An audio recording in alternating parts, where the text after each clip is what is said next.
Hello guys, അപ്പോൾ നിങ്ങൾ തമ്പനയിൽ കണ്ട പോലെ തന്നെ ഇത് ഞങ്ങളെ ഉമ്മ പണിയെടുക്കുന്ന വീടാണ്. ഇപ്പോൾ ഞങ്ങളെ ഉമ്മ എന്ന് പറയുമ്പോൾ എൻ്റെ അമ്മ ട്ടോ. അപ്പോൾ ഞാനും ഓളും രാവിലെ ഓള് എണീറ്റത് കൊണ്ട് തന്നെ എനിക്ക് രാവിലെ ഒന്നും ഉമ്മാക്ക് വല്ലാതെ കൂടി കൊടുക്കാൻ പറ്റിയില്ല ട്ടോ. രാവിലെ അമ്മ പുട്ടും കടലക്കറിയൊക്കെ ചായ ഉണ്ടാക്കി വെച്ചിരിക്കണം. അത് കഴിഞ്ഞ് അവിടുത്തെ കുട്ടികളെ കൂടെ ഓള് കളിക്കാൻ പാഞ്ഞിക്കണം. അത് കഴിഞ്ഞ് ഞാനും ഓളും കൂടെ മുറ്റത്തേക്ക് ഇറങ്ങി. സംഭവത്തിൽ ഓൾക്ക് വീട് ഭയങ്കര ഇഷ്ടമായിരുന്നു. കാരണം കളിക്കാനും ഒക്കത്തിനും നല്ല സ്ഥലമുണ്ട്. മറ്റേത് ചെറിയ റൂമിൽ ഇങ്ങനെ കൂട്ടിയിടലല്ലേ. അങ്ങനെ കുറച്ച് കഴിഞ്ഞ് ഉമ്മാനെ ഏൽപ്പിച്ചുകൊണ്ട് ഞാൻ ഉമ്മാക്ക് എന്തെങ്കിലുമൊക്കെ സഹായിക്കട്ടെ എന്നൊക്കെ വെച്ച് ക്ലീനിങ്ങിനൊക്കെ പോയിട്ട് അപ്പോഴാണ് അവിടെ ക്ലീനിങ്ങിന് വരുന്ന ഒരു താത്ത പാത്രമൊക്കെ കഴിക്കുക. അപ്പോൾ പിന്നെ ഞാൻ എന്ത് ചെയ്തു, പൂക്കുള്ള കഞ്ഞിയും കൊണ്ട് വന്നു. ഉമ്മ അവളെ നോക്കുന്ന പണിയിലാണ്.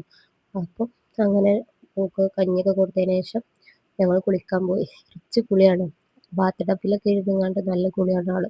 ഇതുപോലെ ലിവിങ് റൂമാണ് കേട്ടോ. അതുപോലെ എല്ലാവരും കല്യാണത്തിന് പോയി, അല്ലെങ്കിൽ അവിടുത്തെ കുട്ടികളും ഉണ്ടാവും കഴിഞ്ഞിട്ടോ അവിടെ കളിക്കാൻ.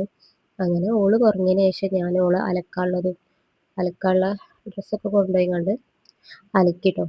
എന്താ പറയുക, അത് കഴിഞ്ഞിട്ട് ചായ എന്തെങ്കിലും കുടിക്കാൻ വിചാരിച്ചിട്ട് അപ്പോൾ ആ പാലിൽ അഥവാ പാലും ബന്നും കഴിച്ചു. പിന്നെ അത് കഴിഞ്ഞ് കുളിയൊക്കെ കഴിഞ്ഞ് വന്നതിന് ശേഷം ചോറൊക്കെ വേവിച്ചിട്ടോ.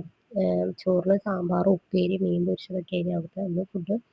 കഴിഞ്ഞ് ഓള് എണീറ്റത് കൊണ്ട് തന്നെ ഞാനും അറിയാതെ ഓളൊപ്പം കടന്നുറങ്ങിയത്. അത് കഴിഞ്ഞ് ഞങ്ങൾ കുറച്ച് നേരം റൂമിലൊക്കെ ഇരുന്നതിന് ശേഷം ഓളെയും കൊണ്ട് പുറത്ത് പോയിട്ട് കുറച്ച് നേരം പുറത്ത് കളിച്ചോട്ടെ വിചാരിച്ചിട്ട് ഞാൻ വൈകുന്നേരം എപ്പോഴും ഓളെ പുറത്ത് വിടലുണ്ട് കേട്ടോ. അപ്പോൾ അവിടുത്തെ കുട്ടി അവിടെ ഇല്ല, അല്ലെങ്കിൽ ഓളൊപ്പം അങ്ങനെ കളിക്കലാണ് കേട്ടോ. പിന്നെ എനിക്ക് ഈ മുറ്റത്ത് കണ്ടപ്പോൾ ജസ്റ്റ് ഓളെ ഫോട്ടോസൊക്കെ ഒന്ന് എടുക്കണം തോന്നിയിന്.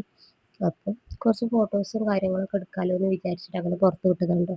പിന്നെ വൈകുന്നേരം ആയാൽ ഞാൻ കുറച്ച് നേരം ഉമ്മാൻ്റെപ്പൊക്കെ വർത്താനം പറഞ്ഞിരുന്നു. ഇത് രാത്രി അടുത്ത മരുമകൾ ഉണ്ടാക്കി തന്നതാട്ടോ. അത് എന്താ പഴവും പുട്ടും ചിക്കിയതാണ്, ഇറാനി ഡിഷാണ് പറഞ്ഞു. അത് കഴിഞ്ഞ് രാത്രിക്കത്തെ ക്ലീനിങ്ങൊക്കെ ഞാൻ ചെയ്യും കേട്ടോ. എന്നിട്ട് അപ്പം എനിക്ക് എരിവുള്ള എന്തെങ്കിലുമൊക്കെ കഴിക്കാൻ പൂതിയായിട്ട് ഞാൻ അങ്ങനെ ഒരു മുട്ടയും പാലും കുടിച്ചു. പിന്നെ എന്നിട്ട് ക്ലീനിങ്ങിനൊക്കെ കഴിയാൻ വേണ്ടിയിട്ട് ഞാൻ ഉമ്മാൻ്റെ അടുത്ത് ആക്കിയിട്ട് കുട്ടീനെ. അങ്ങനെ ഞാൻ ക്ലീനിങ്ങൊക്കെ കഴിഞ്ഞ് പോയപ്പോൾ ഉമ്മക്ക് കഞ്ഞി കൊടുക്കുകയാണ്. അപ്പോൾ ഞങ്ങളെ വീഡിയോ ഇഷ്ടമായാൽ ലൈക്ക് ചെയ്യുക, സബ്സ്ക്രൈബ് ചെയ്യുക, സപ്പോർട്ട് ചെയ്യുക കേട്ടോ. അപ്പോൾ ഞങ്ങൾ കൂടുതൽ വിവരങ്ങളൊക്കെ അറിയാൻ എന്തെങ്കിലും ഉണ്ടെങ്കിൽ എല്ലാവരും കമൻറ്റ് ചെയ്തോളൂ കേട്ടോ. അപ്പോൾ ഓക്കെ, ബൈ.